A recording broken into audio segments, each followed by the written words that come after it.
동방 박사들이 자기가 있던 곳을 떠나서 베들레헴까지 오는 여정, 그리고 만왕의 왕으로 탄생하신 예수 그리스도께 처음 경배하던 그 모습을 기록하고 있습니다.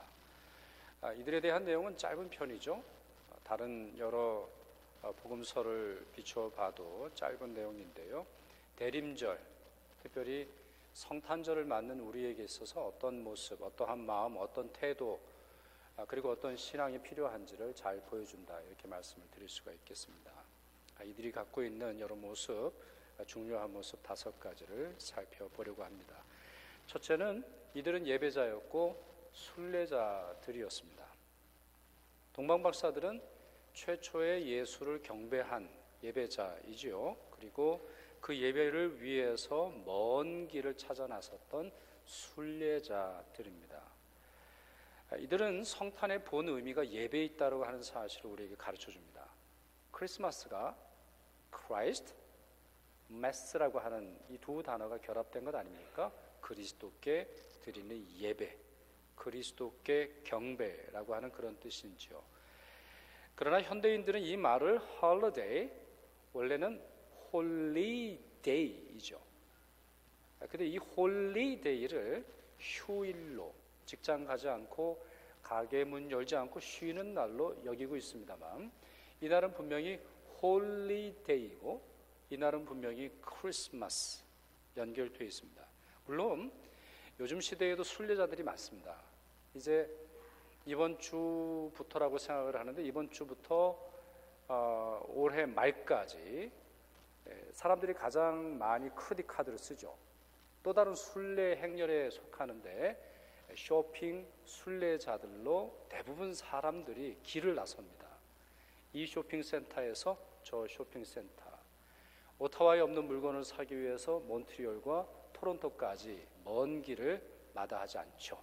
좋은 물건을 싸게만 살 수 있다면 차를 몰고 언제든지 갈 수 있는 날로 만든 것, 바로 이것이 요즘 홀리데이, 그런 문화의 특징입니다만, 본래 처음 성탄절, 또 처음 성탄절을 준비했던 이 동방박사들은 이날은 자기 집을 떠나 그리스도를 만나 경배하는 날로 삼았습니다.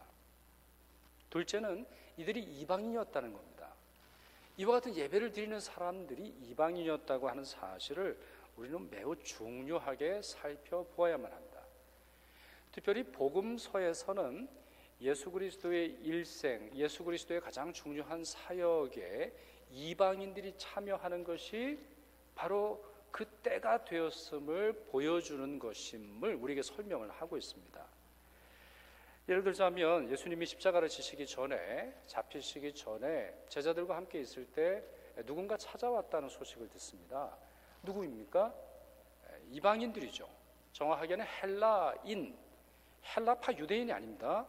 헬라인들이 찾아왔습니다. 선생님, 이런 메시지를 전하자 예수께서 다음과 같은 말씀을 하십니다. 요한복음 12장 23절인데, 인자가 영광을 얻을 때가 왔다. 네, 예수님의 그 십자가의 just timing, 단순히 그냥 하루 이틀 이렇게 지나가는 시간이 아니라 그 결정적 순간을 의미할 때가 바로 이들이 말하고 있다라는 그런 의미죠. 예수님께서 재림의 때를 정하는 중요한 기준을 다음과 같이 말씀하셨습니다. 마태복음 24장 14절이죠. 이 천국 복음이 모든 민족에게 증언되기 위하여 온 세상에 전파되리니 그제야 끝이 오리라. 끝이라고 하는 것, 재림이라고 하는 것, 이건 지진으로 카운트되는 게 아닙니다.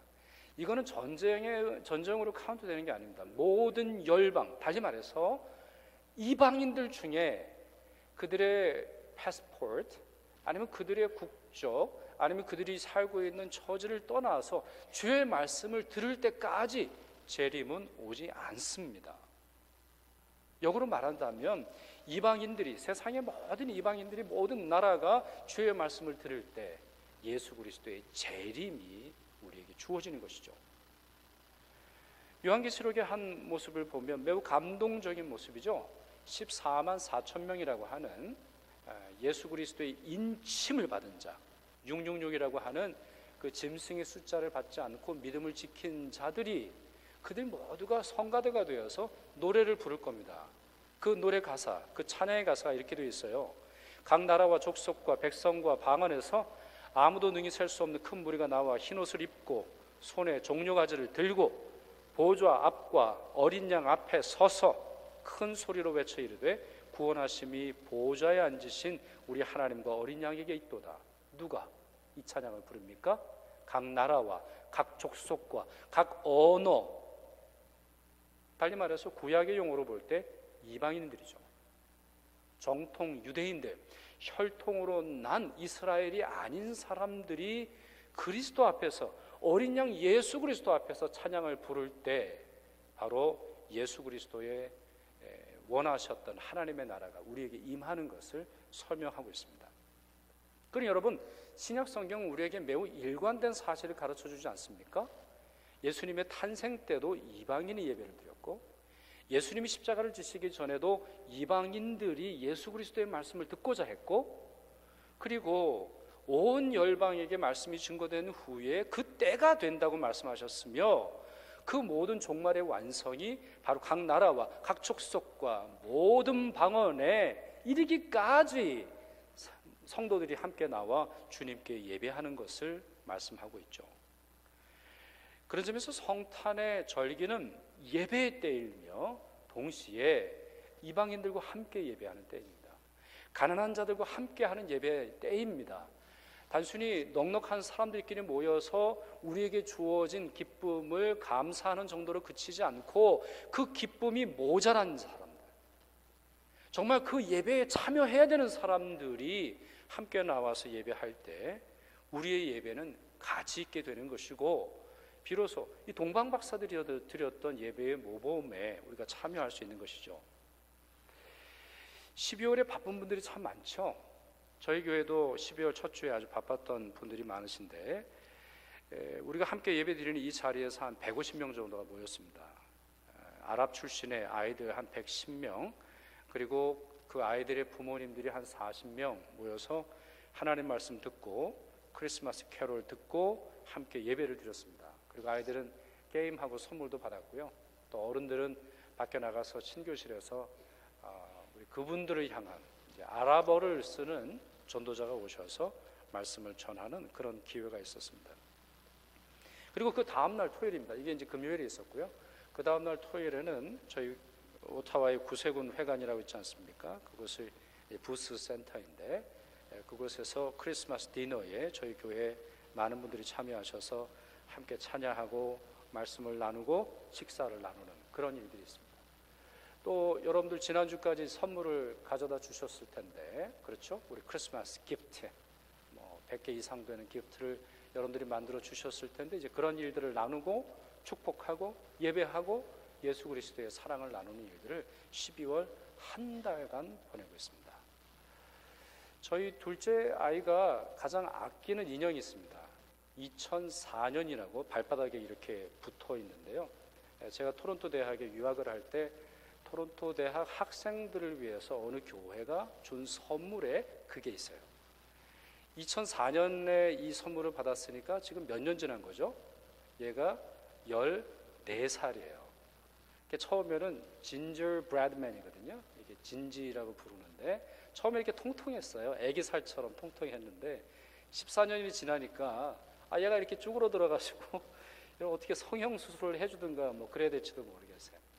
근데 그거 별것 아닌 선물인데요. 그냥 학생 모임에서 어느 교회에서 준 그 선물이 얘한테는 베스트 프렌드예요. 아직도 그거 끼고 자고 아직도 그거 소중히 여기는 것을 봅니다.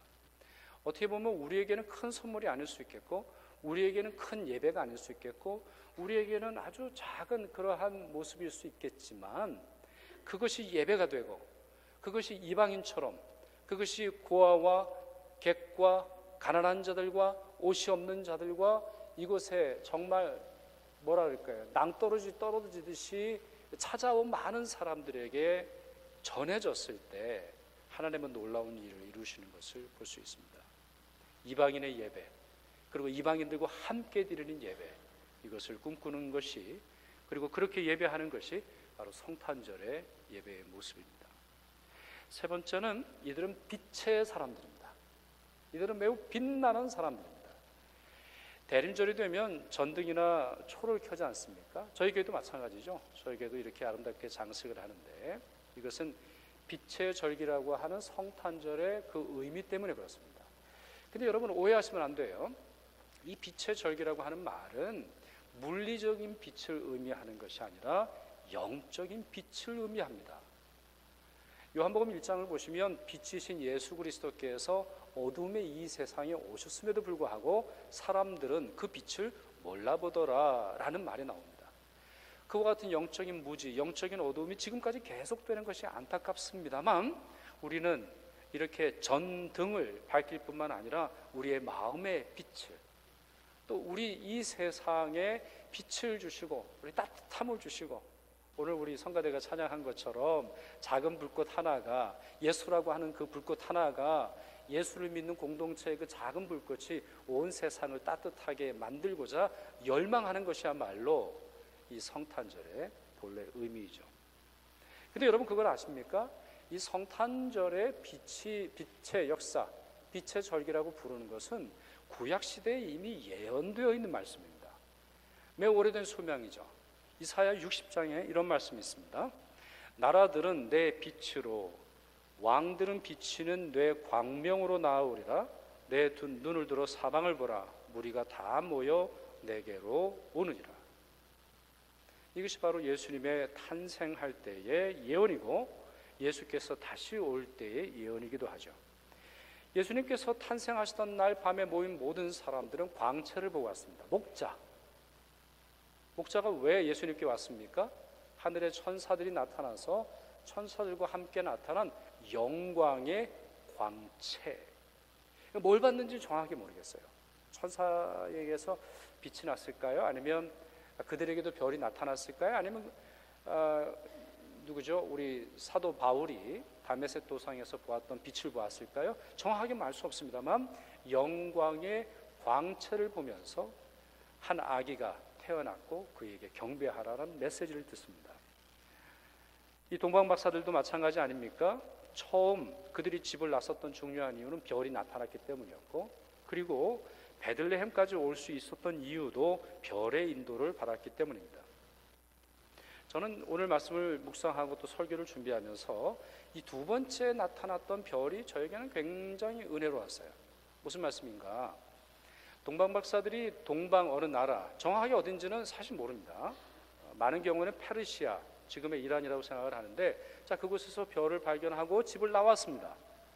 그런데 오늘 본문의 내용으로 볼 때 그 별을 보지 못했던 것 같아요. 이유는 모르겠어요. 구름이 끼었을까요? 아니면은 별을 보지 않아도 됐을까요? 아니면은 그들 나름대로 추측한 그런 것이 있어서일까요? 그들은 베들레헴으로 가지 않고 예루살렘으로 갔어요. 왜냐하면 예루살렘은 왕이 태어나기에 적합한 곳이에요. 유명한 곳이에요. 많은 사람들이 존경하고 많은 사람들이 그곳에서 드려지는 예배가 거룩하다고 하는 사실을 알고 있어요. 그런데 그곳에서 들은 메시지는 예루살렘이 아니라 예루살렘보다 훨씬 작고 보잘것없는 목동들의 도시인 베들레헴에 메시아가 유대인의 왕이 태어났다라고 하는 것이죠. 이런 메시지를 들을 때 그들은 실망하지 않았어요. 그런 데서 태어난 왕을 만나려고 내가 왔나? 나중에 이제 더 작고 초라한 모습을 이제 보았겠습니다만 그들은 잠시 눈에 보이는 것에 현혹될 수 있지만 다시 베들레헴으로 향하는 길에 나섭니다. 왜일까요? 메시지를 들었기 때문이고 별을 보았기 때문이에요. 근데 그 별을 보았을 때 이 동방 박사들의 그 반응이 나오는데요. 그것이 10절입니다. 그들이 별을 보고 매우 크게 기뻐하고 기뻐하더라. 네, 저기 좀 나와 있지 않고 이제 10절에 있어요. 그냥 들으시면 돼요. 다시 읽어드릴게요. 그들이 별을 보고 매우 크게 기뻐하고 기뻐하더라. 그러니까 얼마나 기뻐했다는 거죠? 전라도 버전으로 좀 말씀드리고 싶은데 그건 하지 않고요. 하여튼 어마어마하게 기뻐했다라는 거예요. 뭘 보고? 별을 보고. 사실 우리 상당수는 믿음의 길에 나선 분들이에요. 여러분 그렇지 않아요? 이렇게 주일에 예배 드리시는 분들은 믿음의 길에 나섰기 때문이죠. 그런데 한 주간의 삶에 주께서 보여주시는 그 별을 따라 잘 사셨습니까? 예수께서 계신 곳이 여러분들의 생각에, 여러분의 마음에 잘 비춰지든가요? 예수님께 예배드리는 그 마음이 계속 여러분 안에 용광로처럼 끓어오릅니까? 사실 우리 그렇지 않잖아요. 다시 별을 봐야 하고 그 다시 별을 봄으로 말미암아 마지막 신앙의 목적, 예배의 목적지, 그리고 그들의 순례의 마지막 종착지로 나아가야 됩니다. 그런 점에서 이 동방박사들의 빛의 사람들이라고 하는 것은 단순히 출발을 잘한 정도로 끝나는 것이 아니라 마지막까지 주님의 계시, 주님의 말씀, 주님께서 의도하신 대로 나아가는 빛을 보았다는 것을 의미하죠. 그런 점에서 이 성탄절, 대림절을 보낼 때는 우리 자신을 수정하는 그러한 절기로 보내야 됩니다. 내가 제대로 주님께 나아가고 있는 건가?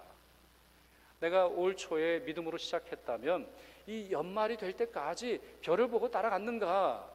아니면 그냥 예루살렘 화려한 곳, 사람들이 왕이면 저 정도로 저런 도시에서 태어나지라고 하는 그런 소문에 이끌렸든가, 아니면 말씀대로 이끌렸든가, 자기 자신을 점검해 보아야 하는 것이죠. 넷째로는 예수님을 왕으로 경배했다라는 것입니다. 예수를 왕으로 경배했다라고 하는 이 사실이 매우 중요하죠. 동방박사들이 예루살렘에서 헤롯 왕에게, 당시의 왕은 헤롯 대왕입니다. The Great King Herod 이렇게 영어로 말하는데 그의 아들도 헤롯이에요. 둘을 좀 구분해야 되는데요. 그에게 이렇게 묻죠. 유대인의 왕으로 나신 이가 어디 계시냐? 우리가 동방에서 그의 별을 보고 그에게 경배하러 왔노라. 다음과 같은 질문을 헤롯 대왕에게 합니다. 이것이 2절에 있는 말씀인데 3절에 그 반응이 나오죠. 왕과 예루살렘 성이 소동한지라 이렇게 되어 있어요. 발칵 뒤집혀졌어요. 왜일까요? 그 아기를 왕이라고 부르기 때문이에요. 아기를 왕이라고 부르는데 그걸 누구한테 물어봐요? 왕에게 물어봐요. 헤롯 대왕은 결점이 많아요. 결점이라기보다 결격 사유가 참 많은 사람인데요. 이분은 다윗 자손이 아니에요. 유다지파 사람이 아니에요. 다윗 왕의 혈통을 입은 사람이 아니고, 또 이 헤롯 대왕의 아버지 제너레이션에 에돔이 집단적으로 개종을 해요. 뭘로 개종을 하느냐? 유대교로 개종을 합니다. 국가 전체가. 또 그럴 만도 하죠. 에돔은 에서라고 하는 이스라엘의 이 형제 국가이거든요. 그래서 이 두 나라가 종교적으로 결합을 합니다. 아마 그렇게 했던 중요한 이유는 로마에 대항하거나 로마가 매우 강력해졌기 때문에 그 로마와의 정치적인 협상력을 키우기 위한 에돔의 전략이었던 것으로 보입니다. 그래서 이 헤롯 가문이 이스라엘에 이제 거주하면서 정치적이고 경제적인 영향을 키워가요. 그러다가 로마의 이 황제를 비롯해서 여러 왕들이 이제 서로 싸워요. 이집트를 지배하고 있던 자들, 팔레스타인을 지배하고 있던 자들, 또 동쪽 이라크를 지배하고 있던 자들, 로마, 또 아니면 지금의 터키를 지배하고 있던 여러 군인들이 서로 싸우죠. 그리고는 대통합을 이룹니다. 우리 누가복음 2장에 나오는 가이사 아구스토, 시저 아우구스티누스라고 하는 사람에 의해서 이제 로마가 통일을 이루죠. 바로 그럴 때 헤롯 대왕이 로마의 편에 섭니다. 로마의 편에 딱 서가지고 유대인들, 평범한 사람들에게 세금을 악랄하게 거두어다가 로마를 기뻐하는 일에 그 돈을 사용하죠. 그러니 여러분 생각해 보세요. 유대인들이 생각할 때 헤롯은 왕이에요, 아니에요? 왕이 아니에요. 정치적으로 왕일지 몰라요. 로마의 앞잡이로 이 유대를, 이스라엘을, 팔레스타인을 다스리는 왕으로 세웠을 수 있겠지만 마음으로는 왕이라고 고백할 수 없어요. 그래서 실제로 예수님이 오시기 전에 약 13명에서 16명 정도의 그리스도가 나타나요. 내가 그리스도다, 내가 그리스도다, 내가 그리스도다. 그래서 소위 말하는 민중혁명이 일어나죠. 예수라고 하는 이름을 가진 자들도 있었어요. 왜냐하면 예수라고 하는 이름은 여호수아, 우리 구약 성경에 나오는 인물 아니에요? 가나안 땅을 차지했던 여호수아의 예슈아라고 하는 발음이에요. 그러니까 여호수아, 예슈아라고 하는 이 이름은 유대인들에게는 일반적인 단어예요. 그런 시기에 바로 그럴 때에 이 동방의 박사들이 와서 왕이 어디 있느냐 물으니 당연히 난리가 나는 거죠. 가뜩이나 늘 자존심이 상하고 자기의 혈통 또 자기의 종교적인 백그라운드에 열등을 가지고 있던 이 사람이 발칵 뒤집혀지는 거예요. 결국에는 마태복음 2장 13절의 내용은 뭐죠? 이 헤롯이 베들레헴 근처에 있는 아이를 학살하는 장면이 나옵니다. 참 열등감 무섭습니다. 정치가들의 열등감, 정치가들이 채워지지 않는 그 공허함이 이와 같은 잔인함으로 나타나는 것을 볼 수 있어요. 자, 그것은 뭐 다 설명드릴 수 없고요. 하나 집중해서 볼 것은 동방박사들의 고백이에요. 그런 사실을 알았는지 몰랐는지는 추측하기 어렵습니다만 동방박사에게 있어서는 그 아기는 왕입니다. 예루살렘에서 태어나든 베들레헴에서 태어나든 왕관을 썼든 왕관이 없든 화려한 침대에서 태어났든 마국간 구유에서 태어났든 융단을 깔고 융단을 덮고 왕자의 옷을 입고 태어나든 맨몸으로 태어나든 그분은 왕입니다. 하나 이제 이 계시가 확장되는 것이 있죠. 그들은 유대의 왕이 어디 계시냐 물었지만 이제 바로 그 왕이 모든 세상의 왕이라고 하는 사실을 깨닫게 되겠죠. 사도 요한이 보았던 환상, 요한계시록의 환상입니다. 5장과 7장 말씀을 보시면 예수께서 어린 양으로 등장하십니다. 조금 전에 읽었던 말씀도 그렇잖아요. 조금 전에 읽었던 말씀도 어린 양, 더 정확하게 말씀드리면 일찍 죽임당한 것 같은 어린 양 이렇게 되어 있어요. 이제 비유적 표현이죠. 어떤 상징적인 것을 통해서 예수 그리스도의 모습을 이제 설명하는 것인데요. 근데 여러분 오해하시면 안 돼요. 예수라고 하는 인물이 정말 누군가의 보호를 받지도 못하고 뭐 천사를 동원한 것도 아니고 군단을 동원한 것도 아닌 약한 어린 아기로 태어났다라는 것과 마지막 재림의 때에 어린 양으로 등장하는 것, 매우 나약한 이미지로 태어난다라고 하는 이 사실 때문에 그분의 왕권을, 그분의 주권을, 그분의 능력을, 그분의 거룩을 의심한다면 성경을 완전히 잘못 이해하시는 거예요. 어린 아기로 태어나셨고 어린 양으로 다시 오시는 이유는 그분의 자비와 그분의 사랑과 그분의 포용과 그분의 용서의 깊이와 그분이 우리를 안아주시는 그 사랑의 넓이를 표현하는 거예요. 그분이 나약하다라고 하는 표현이 결코 아니라고 하는 사실을 기억하세요. 그렇기에 어린 양 예수 그리스도를 향해 왕으로 고백했던 동방박사들의 고백은 정말 중요한 신학적인 고백이고 선언이라고 말할 수 있습니다. 이 점이 성탄절을 맞이하는 우리에게 중요합니다. 그리스도인들은 굳이 우리 자신을 뽐내려 하지 않습니다. 우리는 겸손하지만 당당합니다.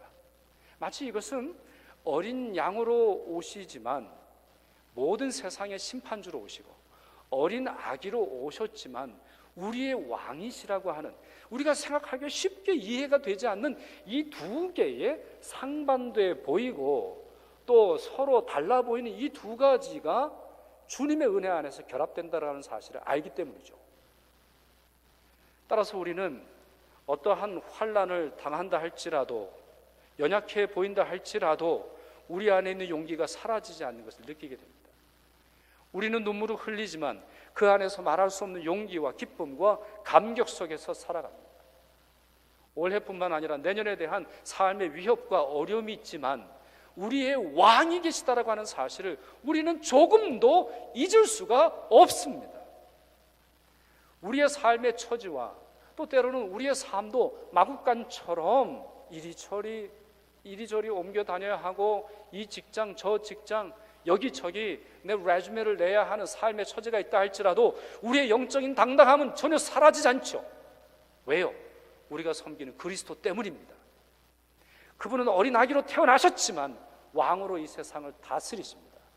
그렇다면 우리도 이 세상 사람들이 볼 때는 평가절하된다 할지라도 우리를 인도하시는 하나님의 그 사랑을 믿고 당당하게 살아가게 되는 것이죠.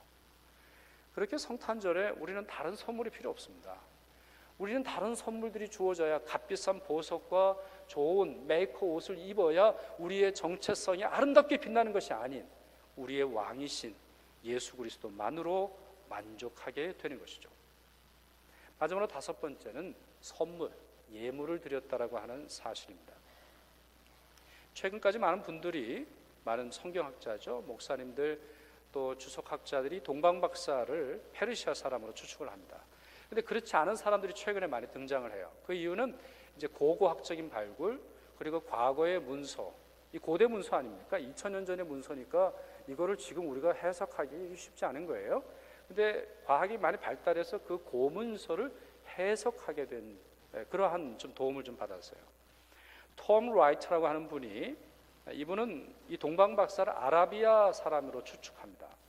그리고 이분의 책을 읽어보니까 매우 흥미로운 사실은 이분들이 가져왔던 그 예물 세 가지 중에 가장 비싸고 가장 구하기 어려운 게 향료라는 거예요. 향료. 근데 이 당시에, 예수님 당시에 이 향료는 너무 값이 나가는 물건일 뿐만 아니라 소량으로 만들어졌기 때문에 페트라라고 하는 곳에만 이걸 살 수 있다 그러네요. 그런 점에서 이 사람들은 자기 집을 떠날 때 선물을 준비한 사람이 아니라 점점 가면 갈수록 또 베들레헴으로 향하는 그 과정에 자기가 가지고 있는 모든 것을 팔아서 이 값비싼 선물을 샀다, 이렇게 말합니다. 어디서 샀건 무엇을 샀건 또 여러 가지 이론, 여러 학설이 있습니다만 통일되는 것이 있습니다. 모두 값진 것을 예수께 드렸습니다. 이 해석만큼은 변함없어요. 페르시아 사람이건 아라비아 사람이건 아니면 어디서 왔건 동방, 제가 아는 어떤 목사님은 그래서 한국에서 왔을 거다. 우리가 동방예의지국 아닙니까? 우리 동방예의지국이기 때문에 우리가 뭐 그렇게 왔을 거다, 비단도 챙겨 왔을 거다, 정말 그런 책이 있어요. 그런 책이 제가 본 적이 있습니다만, 하나 중요한 거 다시 말씀드립니다. 값비싼 것을 이제 드렸죠. 근데 여러분, 예수님이 돌아가시기 전에도 그런 일이 하나 있었죠. 예수님이 체포되시기 전에 마리아라고 하는 여인이 나타나서 300데나리온, 그러니까 300일을 꼬박 모아야 되는 값비싼 순전한 낫, 아주 고급 향수죠. 그거를 예수님께 다 드려요. 그러자 예수님의 제자들조차 아깝게 여겨요. 야, 저걸 다 드리다니. 저거를 저렇게 드리면 안 되지. 아니, 저거를 팔면 가난한 사람들에게 뭘 줄 수 있고 뭘 줄 수 있고 뭘 줄 수 있고 이렇게 계산하는 장면을 우리 성경에서 읽어볼 수 있습니다. 그러나 예수님은 평소에 가난한 자들을 돕고 가난한 자들을 구제하고 가난한 자들을 섬기라 말씀하셨지만 그녀가 드린 순전한 나드 한 근을 다 받으셨어요. 동방박사들의 이 선물도 마찬가지입니다. 예수님은 예수님의 그 존귀하심, 예수님의 그 탁월하심, 예수 그리스도의 신성과 그 아름다우심을 경배하는 자들의 예물을 받으십니다. 마틴 루터는 이걸 가지고 설교를 한 적이 있어요. 설교한 자체에 이 선물에 대해서만 설교를 했는데, 마틴 루터는 유향과 황금과 몰약을 믿음과 소망과 사랑으로 해석한다. 다 말씀드릴 수 있는 시간은 없는데 그 설교 중에 가장 제 마음에 아주 큰 감동이 주는 문장을 소개하죠. 믿음은 우리로 하여금 모든 찬양과 감사를 하나님께 드리게 한다. 소망은 우리를 타인을 향한 관심으로 가득 채워 분개하지 않고 화내지 않고 끝까지 인내할 수 있게 한다. 사랑은 우리로 하여금 우리의 처음 상태인 nothing, 아무것도 없으므로 돌아가게 한다. 그래서 우리는 하나님 외에 어떤 것도 갈망하지 않고 단지 우리 자신을 진실로 그분의 선한 기쁨에 위탁하게 되는 것이다. 짧게 말씀드려 볼까요? 자, 이 세 가지를 믿음과 소망과 사랑으로 루터는 해석했는데 이 세 가지를 다시 하나로 압축합니다. We are nothing. You are everything. 우리는 오직 주님만 갈망합니다. 우리의 믿음, 이 세상이 흔드는 그 믿음의 요체와 실체가 바로 당신께 있음을, 주님께 있음을 고백하는 것.